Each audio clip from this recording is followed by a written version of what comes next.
Is taking a zinc supplement going to make a big difference to your body? Let's talk about that.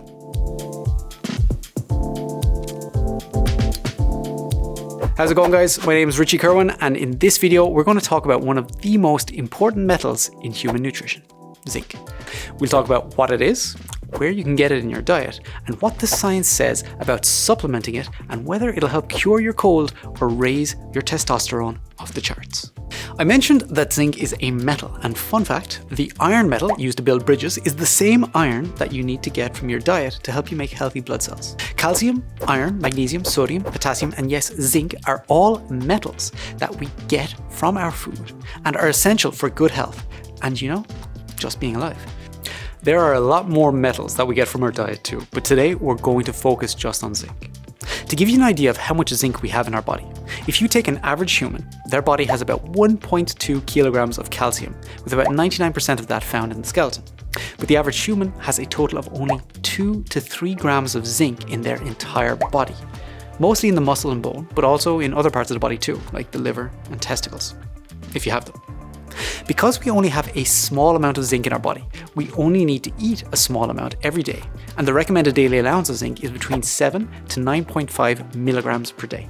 Because we only need it in very small amounts, we call zinc a trace element. The thing is, if you don't get enough zinc regularly, you can suffer from serious health effects. And this is because zinc plays so many different roles in your body, from normal cell functions including cell growth, division and differentiation, cellular transport, the hormone and the immune systems. Zinc is even involved in RNA and DNA synthesis, DNA replication and transcription, and even protein synthesis, which we all know is important for muscle growth.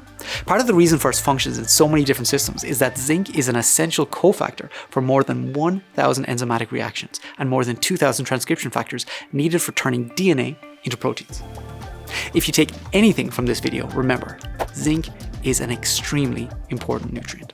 For example, zinc helps maintain the enzymatic structure of an enzyme called superoxide dismutase, which is one of the most powerful antioxidant enzymes in our body, which helps to protect us from free radicals, which are oxidant molecules that build up during normal metabolism. Zinc also plays a major function in the immune system by helping to control the inflammatory response that the body generates when it's fighting an infection, and by helping the growth and function of white blood cells like T cells and B cells. This is why zinc deficiency is often associated with a poor immune response, meaning someone is more likely to get sick or to stay sick for longer if they're zinc deficient. On top of all that, zinc plays a role in bone formation, skin health, brain function, and even our microbiomes, so it's something we don't want to be deficient in. One of zinc's most well-known roles is in the biosynthesis of testosterone, the male sex hormone, which plays a big role in muscle growth. In fact, zinc deficiency has been linked with lower testosterone production, and because of its antioxidant functions, zinc is important for sperm formation and protection too. So, what foods provide zinc in the diet? Well, oysters, which you've probably heard as being one of the best sources of zinc, provide approximately 70 milligrams per 100 grams. Beef, 12 milligrams per 100. Hemp seeds, around 9.9 milligrams of zinc per 100 grams, and lamb, up to 9 milligrams per 100 grams. Pumpkin seeds have about 8 megs per 100 grams, cashews, 5.8 milligrams, lentils, 3.3, almonds, 3.1, quinoa, 3.1 as well, and chickpeas, 2.8 milligrams of zinc per 100 grams. So, in the modern diet, some of the main sources of zinc in terms of what people usually eat include meats like beef, liver, pork, lamb, and other meat products, which provide about 25% of people's total zinc intake. Cereals and grain products provide another 25% of our zinc, and milk products provide around 15% of our daily zinc intake. Fish, vegetables, nuts, and pulses like beans, peas, and lentils provide zinc, but because people eat less, their contribution of zinc to the diet is a lot less too. On top of that, zinc from plant sources tends to be less bioavailable than from animal sources, meaning that we can absorb less of it. That means that people on vegetarian or vegan diets are at a greater risk of getting less zinc from their diets, which is what we see from a number of scientific studies. That said, vegetarians seem to adapt to that lower zinc intake by increasing zinc absorption in their guts. Vegetarians and vegans can definitely get enough zinc in their diet. They just need to pay attention to including plenty of good sources like whole grains, tofu, tempeh, legumes, nuts and seeds, or simply taking a zinc supplement. Compounds in plants like fiber and phytates do reduce the absorption of certain nutrients compared to animal-based foods, but you are still able to absorb some of those nutrients, and in many cases, you can absorb more just by eating more, if bioavailability is a concern. Because zinc is so widely found in different foods, zinc deficiency is not that common in the Western world, but when it is, it's often associated with problems like absorption, like chronic inflammatory bowel disease such as Crohn's disease or ulcerative colitis. In some cases, very high intakes of copper, iron, or phytic acid from whole grains can cause problems with zinc absorption too, but this isn't all that common. So, should you be taking a zinc supplement? Let's start off with one of the most common other uses for zinc, the common cold. The research on zinc supplementation for colds isn't very clear, with some studies showing positive effects and some showing none at all. But a couple of recent meta-analyses, which combine and analyze the results of multiple studies, have shown that overall, zinc lozenges do seem to reduce the duration of the common cold. Now, what is important to note though, is that virtually all of the trials used a form of zinc called zinc acetate.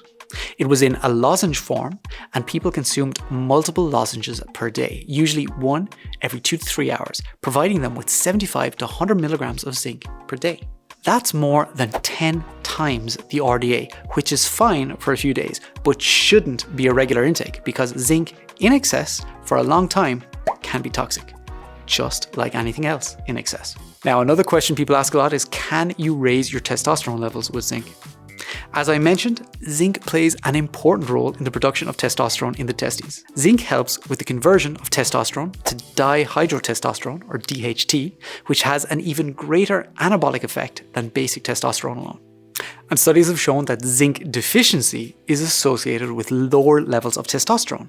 And in those cases, supplementing with zinc can restore testosterone concentrations back to their normal physiological range.